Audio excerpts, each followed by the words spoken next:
안녕하세요, 청취자님. 500달러로 지금 어디에 투자할까? 특히 뱅가드 ETF 중에서 고민이시군요. 이게 뭐 전 세계적으로 ETF가 1만 개가 넘고 뱅가드만 해도 거의 100개 가까이 되니까요. 아유, 진짜 고르기 어렵죠? 그래서 오늘 저희는 청취자님이 보내주신 자료, 지금 500달러 투자하기 가장 좋은 뱅가드 ETF, 이거 좀 깊이 파보려고 합니다. 이 자료가 왜 다른 것도 아니고 유틸리티 ETF, VPU를 딱 집어서 이야기하는지 그 이유를 한번 같이 찾아보죠. 네, 맞습니다. 이게 좀 흥미로운 분석인데요. 보통 많이들 찾으시는 S&P 500 ETF, VOO 같은 건 지금 좀 비싸다, 뭐 이런 얘기부터 시작하더라고요. 밸류에이션 부담이 있다는 거죠. 그래서 오늘은 이 자료를 토대로 왜 어쩌면 좀 덜 주목받았을 수 있는 VPU가 지금 시점에서는 괜찮은 선택지가 될 수 있는지 그 근거들을 좀 자세히 들여다보겠습니다. 좋습니다. 그럼 VOO 같은 다른 대안들은 왜 좀 밀리는 건가요? 자료 보니까 VOO는 PER, 그러니까 주가 수익 비율이 26배, 이거 역사적으로 꽤 높은 수준이라고 하네요. 네, 그렇죠. 장기적인 관점에서 보는 케이프 지수라는 것도 높다고 하고요. 아, 그러니까 지금 가격이 좀 부담스러울 수 있다? 뭐 이런 신호로 볼 수도 있겠군요. 네, 그런 해석이 가능하죠.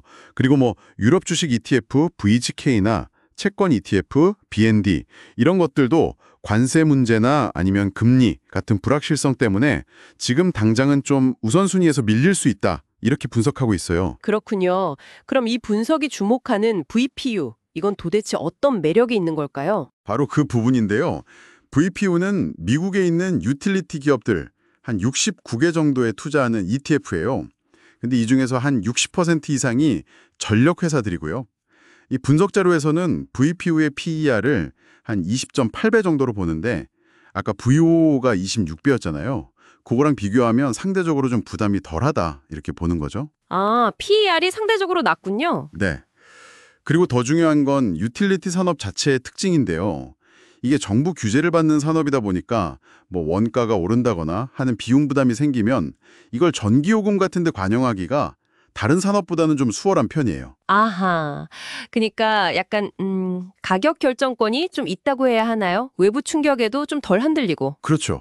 그래서 경기방어적이다 이런 말을 많이 하죠. 네네. 안정적이라는 건 알겠는데 그럼 뭐랄까 큰 성장은 좀 기대하기 어려운 거 아닌가요? 보통 그렇잖아요. 정확히 보셨습니다. 자료에서도 그 점은 분명히 짚어요. 장기적으로 총수익률만 보면 VO나 다른 성장주 ETF보다는 낮을 수 있다고요. 근데 여기서 진짜 재미있는 반전이 하나 숨어 있어요. 오, 반전이요? 네, 바로 AI입니다. 인공지능. AI요? 유틸리티랑 AI가 무슨 상관이죠? 그게 말이죠. AI 데이터 센터를 돌리려면 전기가 어마어마하게 필요하거든요. 근데 이 예상치 못했던 전력 수요 극중이 전통적인 유틸리티 산업에 완전히 새로운 성장 엔진을 달아주고 있다는 분석인 거죠. 와, AI 데이터 센터 때문에 유틸리티 수요가 폭증한다고요? 야, 이건 정말 생각도 못한 연결인데요. 네. 그래서 안정적인 현금 흐름에다가 또 배당도 한 2.83% 정도 주거든요. 거기에 이제 AI발 성장성까지 기대해 볼 수 있다. 뭐 이런 이야기입니다. 와, 그게 말이 된다면 정말 매력적인데요. 자료 보니까 실제 성과도 좋았네요. 2024년 들어서만 23% 넘게 올랐고 최근 1년 수익률도 17%대. 게다가 운용 보수도 연 0.09%면 엄청 싼 거잖아요. 네, 맞습니다. 그래서 이 분석을 요약하면 VPU는 현재 가격 부담이 비교적 적고 경기 방어적인 안정성도 있고 배당도 괜찮고 운용 비용도 아주 낮고 거기에 더해서 AI라는 예상치 못한 성장 촉매제까지 기대해 볼 수 있다. 이렇게 평가하는 겁니다. 그렇군요. 네, 그래서 요즘처럼 좀 변동성이 클 수 있는 시장 상황에서 한 500달러 정도 비교적 소액으로 안정적인 수익을 추구하면서 뭔가 플러스 알파를 좀 노려보고 싶다. 이런 투자자에게는 VPU가 꽤 설득력 있는 선택지가 될 수 있다. 뭐 이런 결론이죠. 그리고 뭐 넥스트에러, 에너지나 서던 컴포니 같은 대표적인 기업들이 포함되어 있어서 너무 분산되지 않으면서도 또 집중 투자의 위험은 줄이는 그런 효과도 있고요. 자, 그럼 이 분석이 우리 청취자님께 주는 메시지는 좀 명확해 보이네요. 현재 시장에서 막연히 불안하기보다 안정성을 좀 챙기면서 비용도 아끼고 싶은데 AI라는 이 큰 흐름의 혜택도 조금은 받고 싶다. 그렇다면 이 자료는 VPU가 한번 고려해 볼 만한 흥미로운 카드다. 이걸 보여주는 것 같습니다.